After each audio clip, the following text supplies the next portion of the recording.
Quick question. If I gave you $1 million right now, would you be rich? Most people say yes instantly. But here's the thing. Some of the most miserable, anxious, trapped people I've ever read about had way more than $1 million.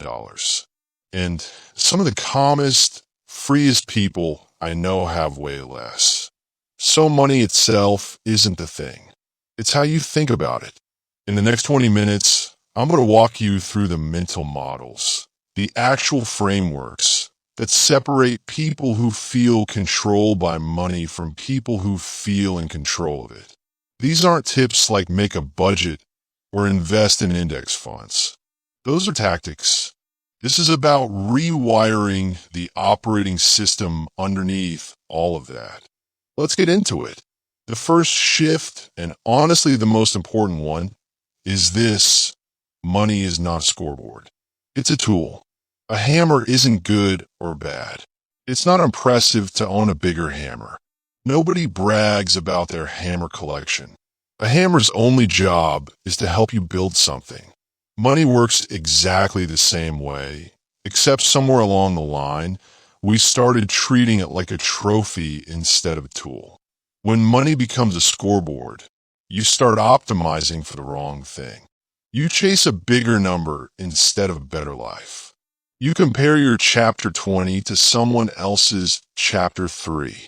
You buy things to signal status to people who, honestly, aren't thinking about you nearly as much as you think they are. Here's a reframe that fixes this instantly. Before every purchase, every investment, every financial decision, ask yourself, what is this money actually building for me? Now, what does it say about me? What does it build? Freedom, health, relationships, time, security, experiences. Those are the actual outputs. The number in your account is just a means to get there. People who are good with money almost never talk about money as an end goal. They talk about what it lets them do. Second model, and this one's a little more uncomfortable. Every dollar you spend has an opportunity cost. That means the real price of anything isn't the price tag. It's what you gave up to get it. Economists call this opportunity cost, and once you actually internalize it, you can't unsee it. That $1,500 vacation isn't just $1,500. It's $1,500 that could have been invested and, over 30 years at a reasonable rate of return, turn into $10,000 or $15,000. That's the real cost, not the sticker price, the future version of that money you're trading away. Now, I'm not saying never take the vacation. Life isn't a spreadsheet, and experiences matter. But the powerful move is to actually see the trade-off instead of pretending it doesn't exist. Most people only see the cost in front of them. They never see the invisible cost, the other timeline where that money did something else. This applies to time too, not just cash. Every hour you spend doing a low-value task is an hour you're not spending on something that could compound. Building a skill, building a relationship, building a business. Money and time run on the exact same logic. Every unit has a job. Make sure you know what job you're assigning it. Which brings me to the third model, and this one might be the most important reframe in this entire video. Money is not actually the scarce resource in your life. Time is. You can always make more money. You cannot make more time. Ever. Not with more effort. Not with more skill. Not with more luck. The moment you genuinely absorb this, your entire relationship with money changes because you start asking a different question. Instead of, how do I get more money? You start asking, how do I use money to buy back time? This is why some of the wealthiest feeling people you'll ever meet aren't the ones with the biggest houses. They're the ones who control their own schedule. They work when they want, rest when they want, and say no to things without needing permission from anyone. Practically, this means the best use of money, once your basic needs are covered, is very often not another purchase. It's eliminating friction and reclaiming hours. Paying someone to do a task you hate. Buying tools that save you time every single day. Investing so that eventually your money works while you sleep instead of you working every hour to earn it. Money that buys you time is worth more than money that buys you stuff. Stuff depreciates. Time, you can never get back at any price. Now let's talk about compounding, because I promise you, you already know the concept, but almost nobody actually feels it the way they should. Compounding is deceptive because it's boring for a very long time before it becomes extraordinary. If you invest money and earn returns, and then earn returns on those returns, the growth curve looks almost flat for years, and then it bends upward in a way that looks like magic. It's not magic. It's just math that needed time to work. Here's the mental trap. Most people give up on compounding right before it gets good because the first 10 years look unimpressive. They compare their slow, steady progress to someone else's fast, flashy win. A stock pick, a business exit, whatever. And they think their approach is broken. It's not broken. It's just early. The powerful mindset shift is to stop asking, is this working right now? And start asking, is this the kind of thing that gets dramatically better if I simply don't stop? Compounding doesn't reward intensity. It rewards patience and consistency, applied over a long enough runway that the curve has time to bend. And this isn't just about investing. It applies to skills, relationships, reputation, health. Anything where small, consistent inputs build on each other over time follows the same curve. Money is just the clearest example because you can actually put a number on it.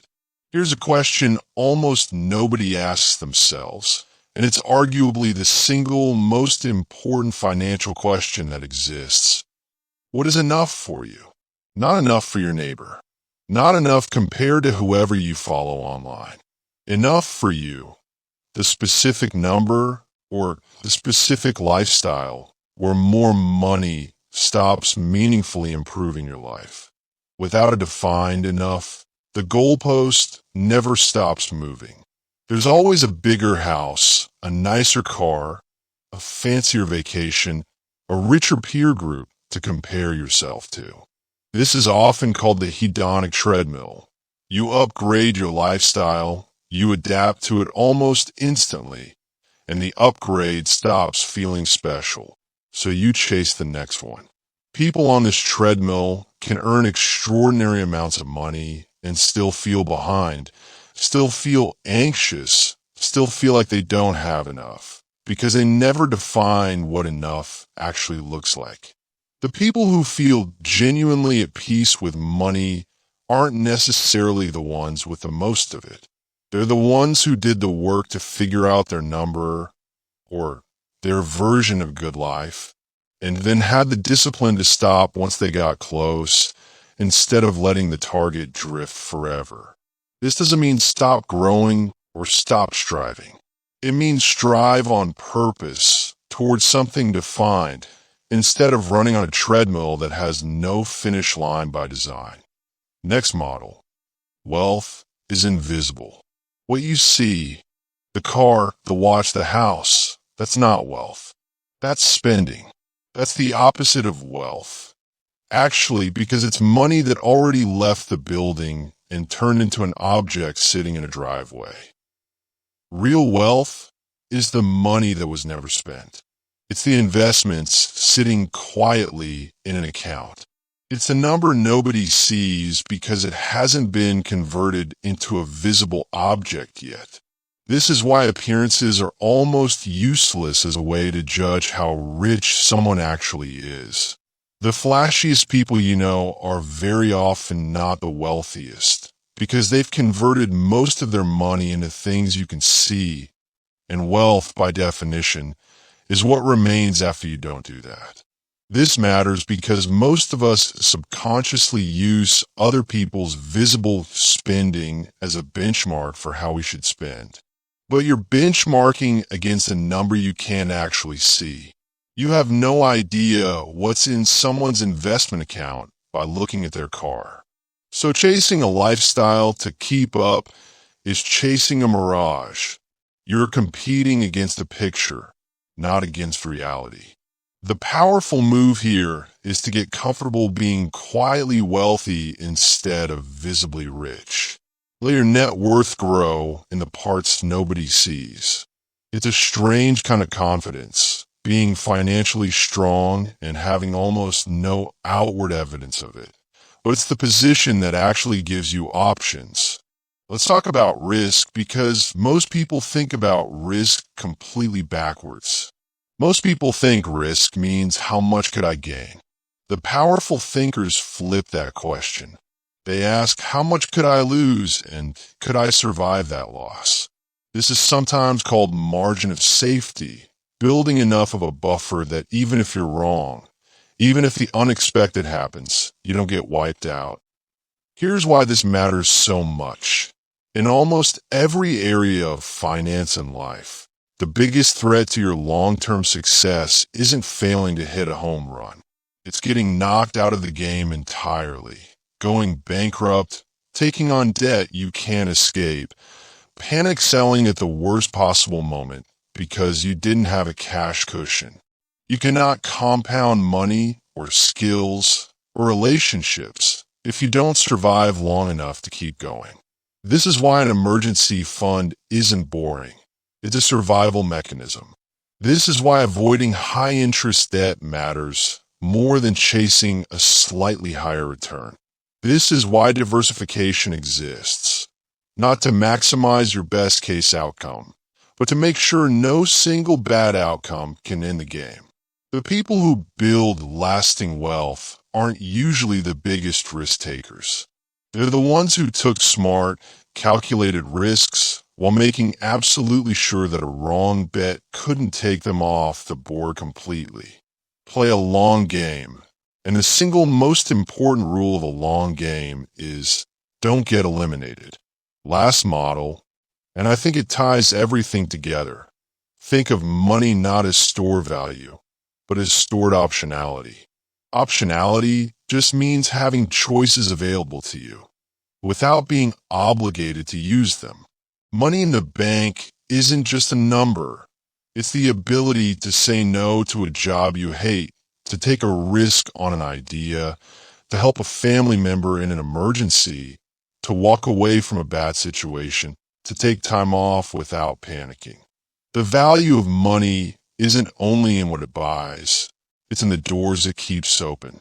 This reframes saving completely. Saving isn't deprivation. Saving is buying yourself future choices. Every dollar you don't spend today is a small option you're purchasing for future you. The option to pivot, to rest, to say no, to take a chance. And this is really the thread running through everything in this video. Money is a tool, not a trophy. Every dollar carrying an opportunity cost. Time being the real scarce resource. Compounding rewarding patience. Defining enough so the chase has an endpoint. Wealth being what stays invisible. Risk management being about survival, not maximum upside. And money, at the end of the day, being a way to buy yourself options of freedom, not stuff. None of this requires a finance degree. It requires a shift in how you see the number in your account. Not as a scoreboard, but as fuel for the life you actually want to build. If even one of these reframes click for you, I'd genuinely love to know which one. Drop it in the comments. And if you want a follow-up video where I break down how to actually put these models into a real weekly system, hit subscribe so you don't miss it. Thanks for watching. I'll see you in the next one.